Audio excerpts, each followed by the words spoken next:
Hello guys, কেমন আছো তোমরা সবাই? আশা করি ভালো আছো, আমিও ভালো আছি। তো আজকে আবার একটা নতুন ব্লগ নিয়ে তোমাদের সামনে চলে আসলাম। তো আমি আর আমার বোন আর বোনের ছেলে, বোনের হাজব্যান্ড, তো সবাই মিলে চলে আসলাম আমাদের এখানেই লক্ষ্মীনারায়ণ বাড়িতে। তো ওই দিন ছিল অমাবস্যার দ্বিতীয় দিন। তো আমি আমার বোন মিলে চলে আসলাম। আর দেখো এত ভিড়, মানে কি বলবো, ভালো করে মানে ঠাকুরও দেখা যাচ্ছিল না, এত ভিড়। মানে সামনে ভোগ দেওয়া, কি বলবো, সামনে তো যেতেই পারছিলাম না। তো ভোগ আর কীভাবে দেব? তো সামনে একটা এটার সাথে আর একটা শিব মন্দির আছে, তো ওইখানে আমরা ভোগটা দিয়েছিলাম। কারণ এত ভিড়, সামনে যেতে পারছিলাম না, তো ভাবলাম যে শিব মন্দিরে দিয়ে দেব। তো আর দেখো এখানে আমরা ধূপকাঠি মোমবাতি দিয়ে দিচ্ছিলাম। আর সাইডে একটা পুকুর আছে। আর ওইখানে তো যারা যারা ত্রিপুরাতে আছে তোমরা তো জানোই, এটা আর বলতে তো হবে না। আর যারা বাইরে আছে, তো এখানে দেখো আমাদের এখানে মিউজিয়ামও এখান থেকে দেখা যায়, আমাদের রাজবাড়ি। তো আমরা এখন ধূপকাঠি মোমবাতি ধরিয়ে দিলাম। তো তোমরা একদম স্কিপ করবে না, পুরো ভিডিওটা দেখো আর কমেন্ট করে জানাবে তোমাদের কেমন লেগেছে। তো যাক, কথা না বাড়িয়ে তোমরা পুরো ভিডিওটা দেখো। আর আমরা দেখো এখন সিঁদুর দেওয়া শুরু হয়ে গেছে।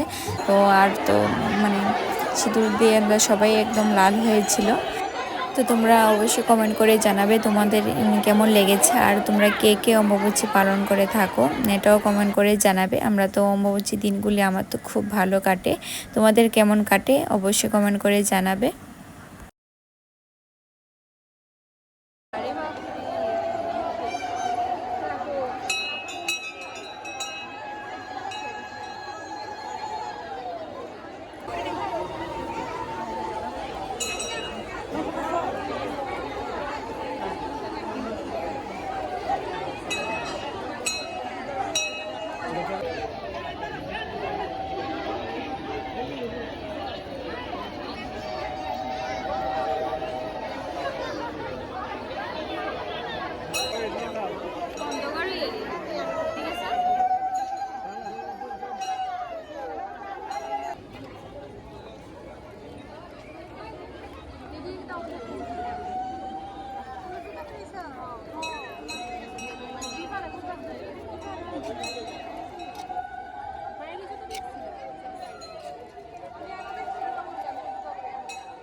টাইপ